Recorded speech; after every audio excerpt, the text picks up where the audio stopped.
because you're interested in Buddhism, or you're interested in meditation or in practice,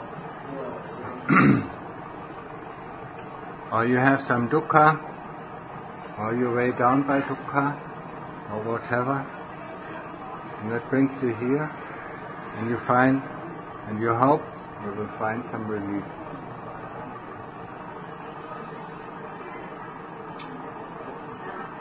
Meditation is a technique that can be used in two ways. In one way it's called samadhi, it's calming the heart. It's calming the mind and it's calming the heart. When I normally talk about heart or mind, it's all the same thing, it's called citta. It's the essence of ourselves.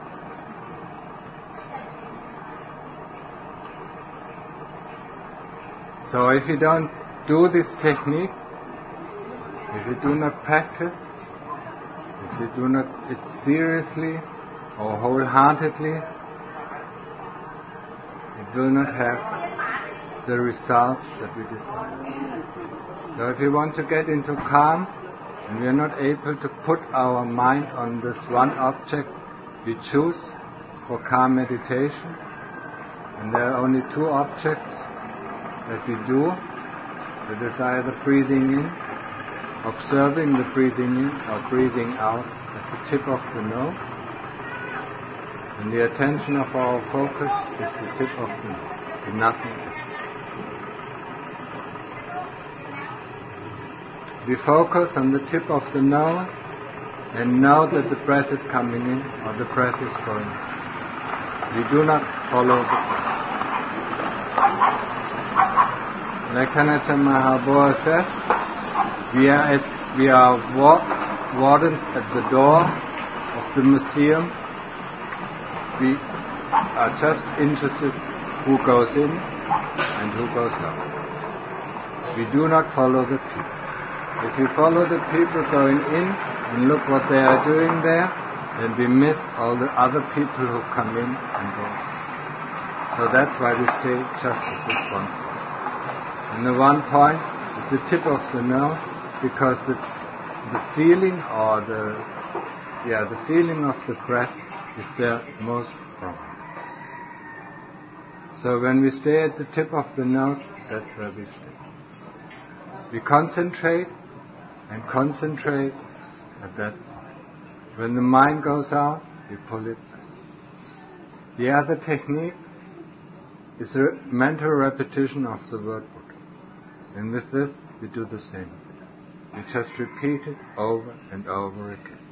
If our mind sways away, if our mind goes for a stroll, we put the mind back on this object.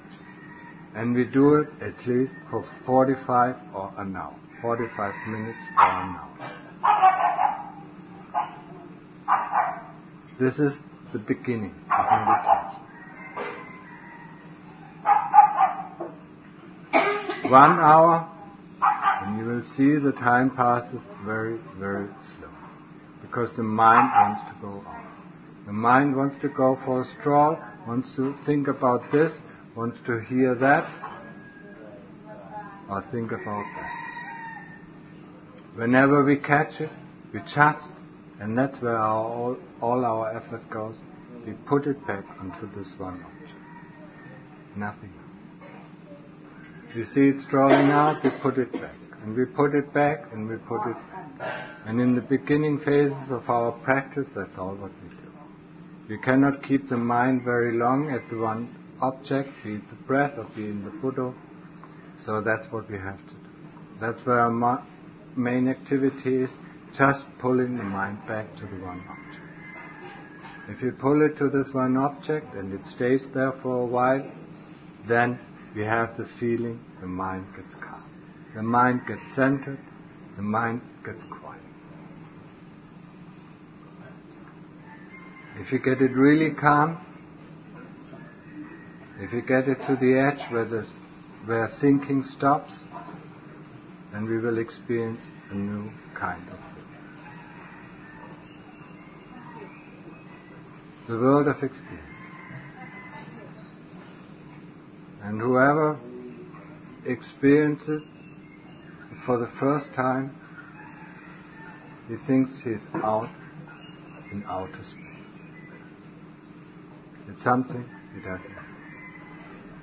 All what we know in this world is the world of our senses, is the world of our imagination, is the world of our ideas, concepts.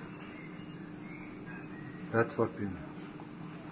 When the mind stops conceiving, when the mind stops thinking, when the mind stops assuming, there is another world.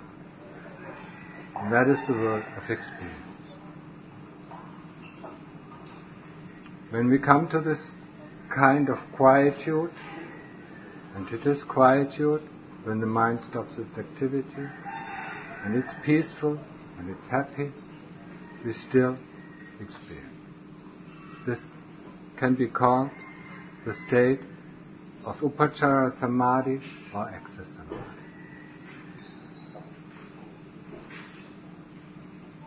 Then we have to put in some more effort. We still have to stay at the tip of the nose, observing the breath coming in and breath coming out.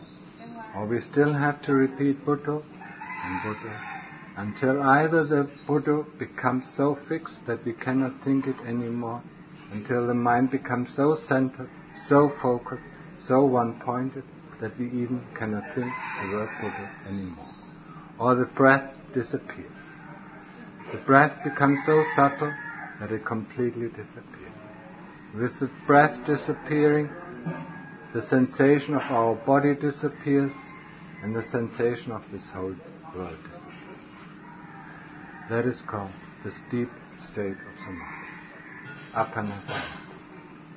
When everything disappears, and all what remains is the state of knowingness, the state of clear knowing, clear awareness, the state of one-pointedness, where everything else ceases, the world ceases, our body ceases.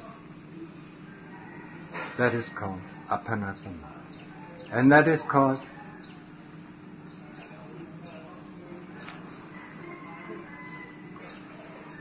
one-pointedness. Tanacha Mahabodha says about this one-pointedness, or this deep state of samadhi, it's a preview of Nibbana, or he calls it the Nibbana of the little man.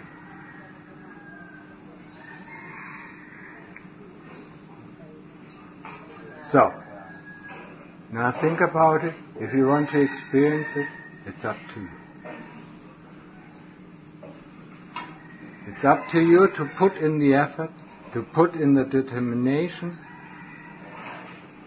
to stay at one point until the observer and the point observed, or until the repeater and the point and the word repeated becomes one and the same. This is called appanna samadhi. This is called one point. So it's all up to you. How much effort you put into it, how willing you are, and how less you are influenced by the nagging kilesa. By the nagging little children that always want this or want that, or don't want this or don't want that.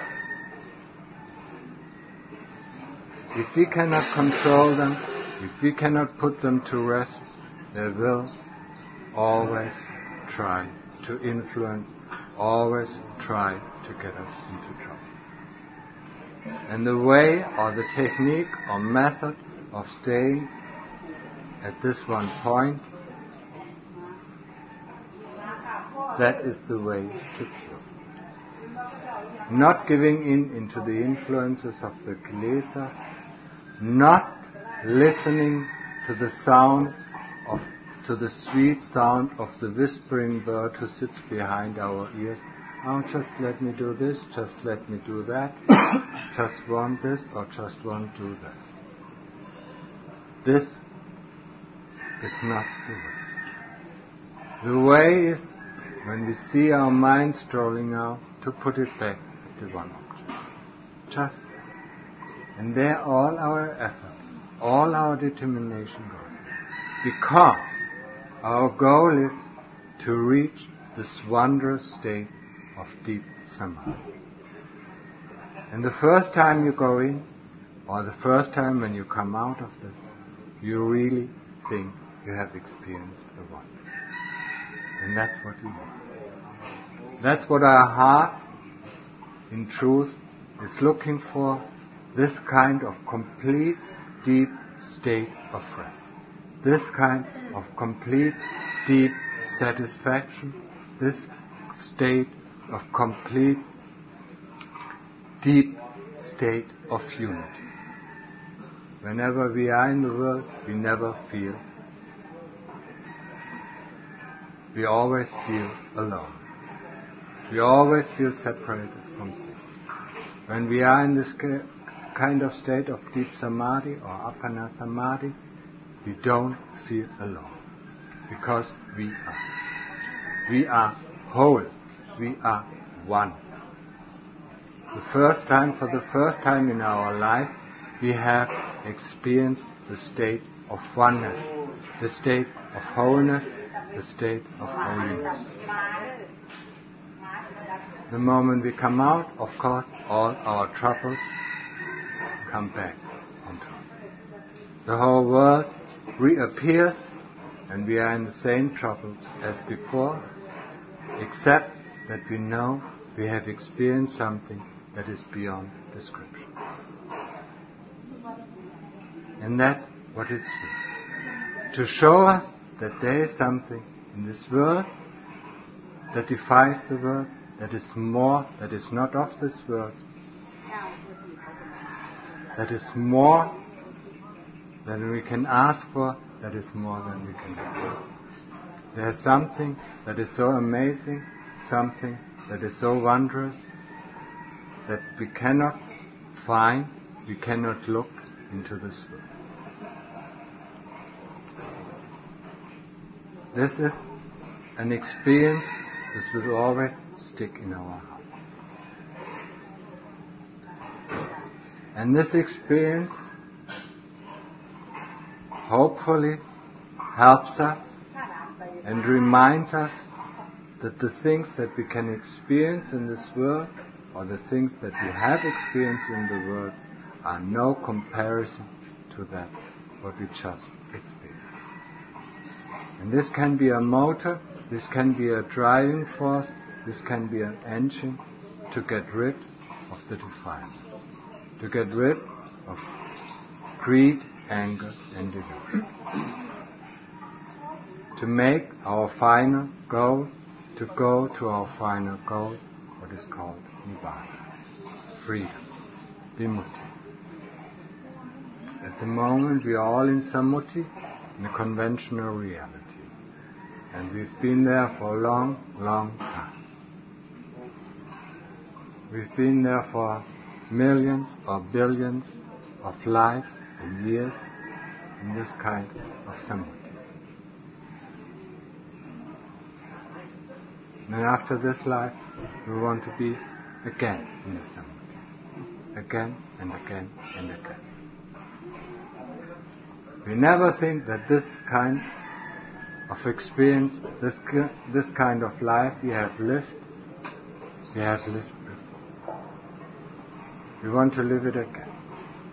When we eat a kind of food, we want to eat it again, because we like it. That's why we stick. That's why we are so much attached to life itself. We want it once more, and once more, and one more time. And that's the reason why we've been there in this cycle of rebirth for so long. For countless ages, for countless years. One eon is an undefinable time. And we want to be again. Or do we want to make our way out? If we want to make our way out, then we have to use the second method, or the second technique, the technique of investigation. The investigation of what this is all about. What is it what the body is all about? What is it that we look up in the body? What is it that we want from this body? What is it what we want from our memory and association? What is it what we want from our feeling? What is it what we want from our thinking, our consciousness? Because nothing else than these 5 khandhas that I just mentioned, the 5 khandhas of Rupa, Vedana, Sanya, Sankhara and Vijnana, make us. Rupa is the body, Vedana is feeling, Sanya is memory and association, Sankhara is thinking, and Vijnana is consciousness. And what else exists in us? Whatever we have, whatever we experience, we can put into one of these khandhas. Into one of these khandhas. Whatever we have experienced is so much. Everything is a part of this. Everything, every soup that we cook are made of these 5 ingredients. The 5 khandhas. But because we mix them differently, we think we experience something. And that's the whole magic. It's just the mixture of these 5 khandhas that fools us that we live in this kind of world that we experience. But when we start the process of investigation, we go down. We go down to the basics. To the basics that this is a Vedana, this is a feeling, this is the body, this is thinking, this is memory or associations, this is consciousness. And we can put whatever we see, whatever we hear, we can put it into one of these groups. The group of seeing and hearing and tasting and smelling is all the group of the body. So, once we see the magician at work, we are fooled by the tricks.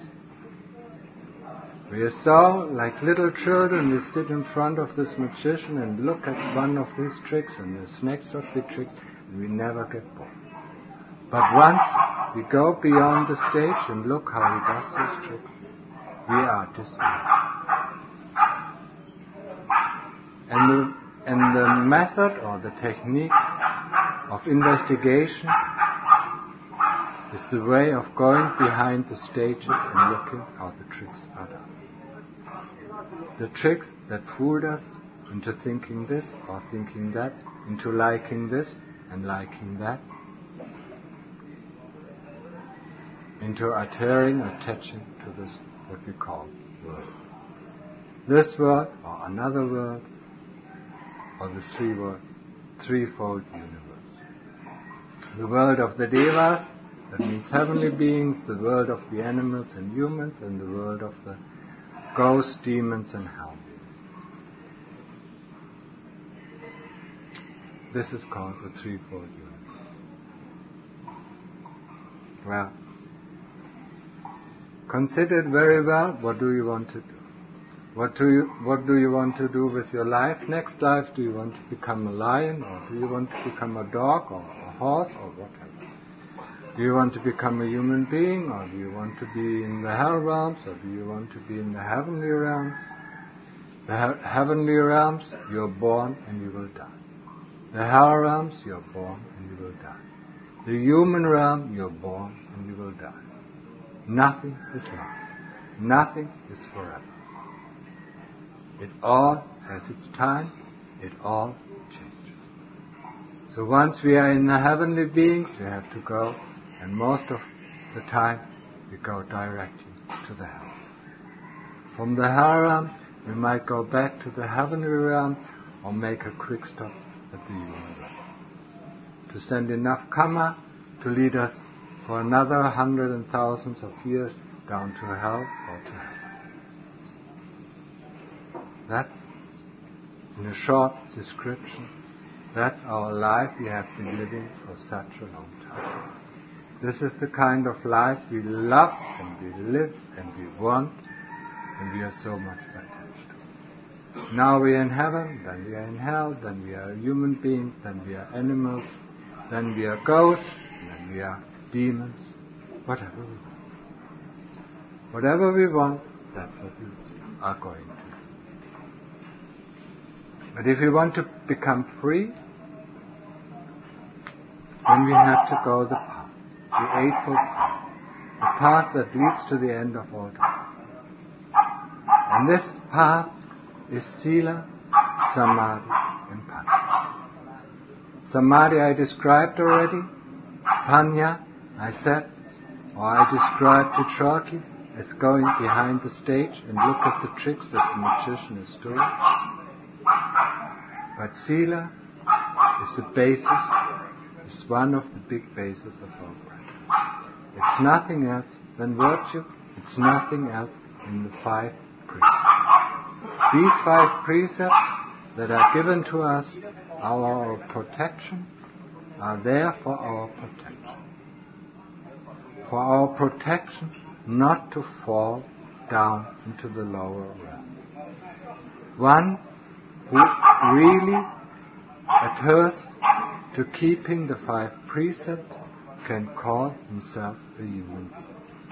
The 5 precepts are, in short, I undertake the precept of not harming any living being.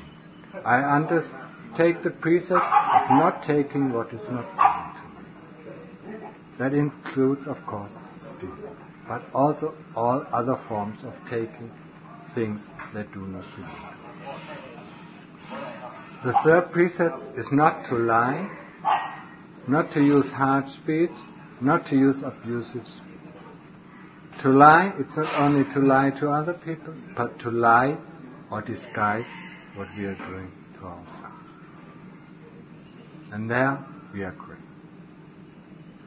We find rectification for whatever we want within our mind. Whatever we have done wrong, we find rectification why it was right. And that is lying. The 4th precept, no sexual misconduct.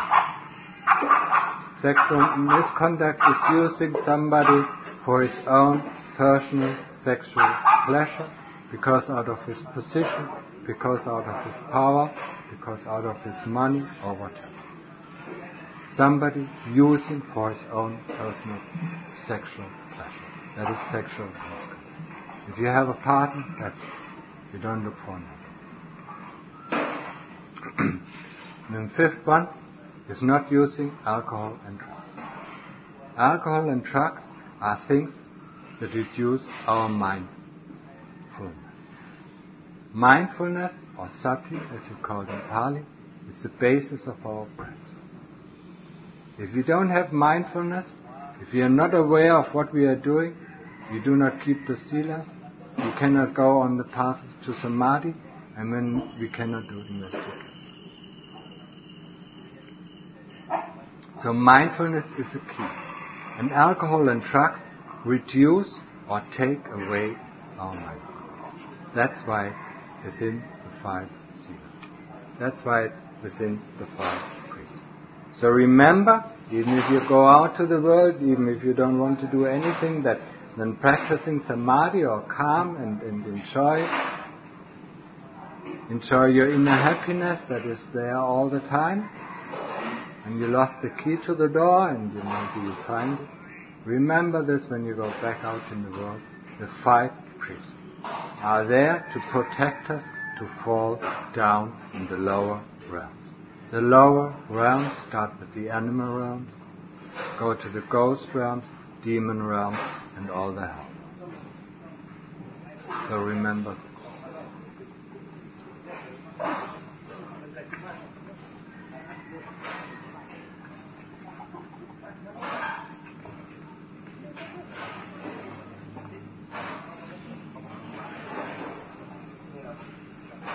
So that was a short introduction to the practice. A lot of obstacles arise, at least for me. The most serious one is my mind wants to wander to the areas of the body where there's pain. I would like to know what I'm supposed to do in that case. If I can't keep the mind focused on the breath because the pain is too intense, then it forces the mind to observe it instead. Okay, then you investigate pain. Investigate pain. That's the only... When we do samadhi, then we do samadhi. When we do investigation, we do investigation, and we do not speak. We want to know what is what and what has what result.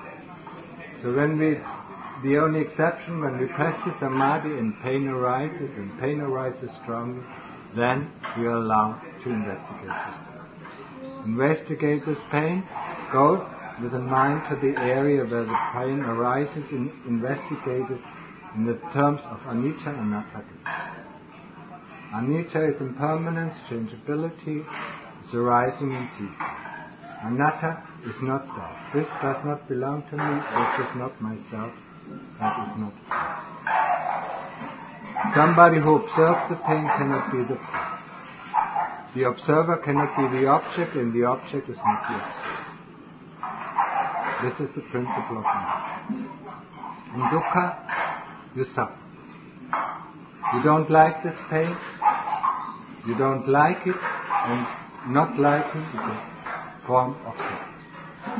It's a form of suffering. So you can either one of these concepts, one of these fundamental principles, you apply it and investigate it. You see it arising and ceasing, or you see it changing.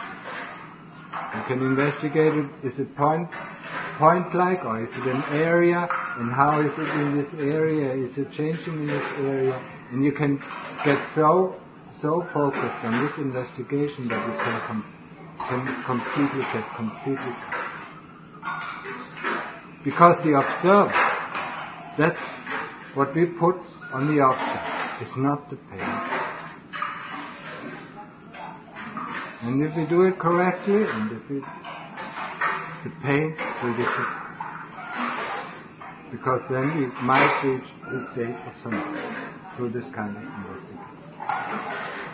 So we change the object from the breath to this painful sensation. Right. And at what point do we return to the breath?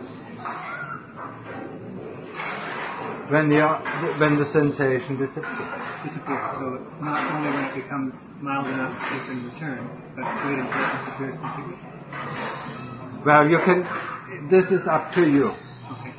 But if you see yourself switching, and then once you switch back to your object, then pain becomes more difficult to bear, and then you constantly switch it. This is not good. So either you stay then with the pain until the pain completely ceases, or you go back, but then stay with the breath. Don't do switching, because the nature of the mind is going here and going here and going here and switching all the time. So we don't want to indulge into this nature of the mind, or we don't want to proliferate. Once we do this, then we do this, then we do that, and do that.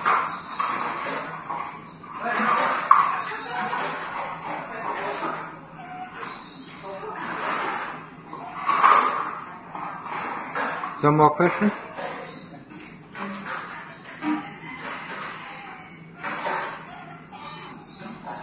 That's put into your study. You go and study for 4 years to get a degree. How much work is that? A lot of effort? If you want to get some money, earn some money, how much effort do you put into that? And for what result? For feeding, housing, clothing, and medicine the body. The body arises and ceases. The body is born and it will die. So all your effort goes in vain. But the effort of calming the mind is not enough. It's a technique we can use at any time to calm ourselves, to make ourselves happy and peaceful. We cannot buy happiness and peacefulness in this world. We have to train it like we have to train any kind of person.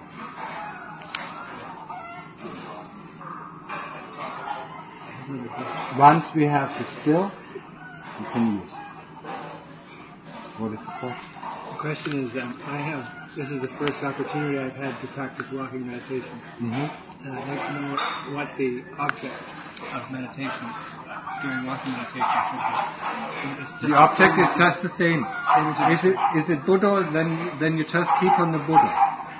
If you do the practice of samatha, in the beginning, that is the only object you have during the whole day. You don't do anything else. The moment you open your eyes, you remind yourself, what is my object of concentration? So it's the breath, then it's the breath. If it's a Buddha, then it's a Buddha. And it doesn't matter if you do walking meditation, or if you do sitting meditation, or if you do any kind of other activities, it's the same object of concentration. The activities in this monastery are very, very simple, so we can still keep our concentration on the main object that is for all days and night. And that, in the end, if you do that for a while, if you do that for a few days or a couple of weeks, then the mind comes. But if you switch from here and here and here and here all the time, the mind cannot become calm, because we allow it to switch. So when you do walking meditation, you just do the same. Be it Buddha or be it the breath. When we sit and do sitting meditation, then of course we close our eyes. When we do walking meditation, we open our eyes. That's where it is. But we put our view from about a meter in front of our feet. We don't go and look over.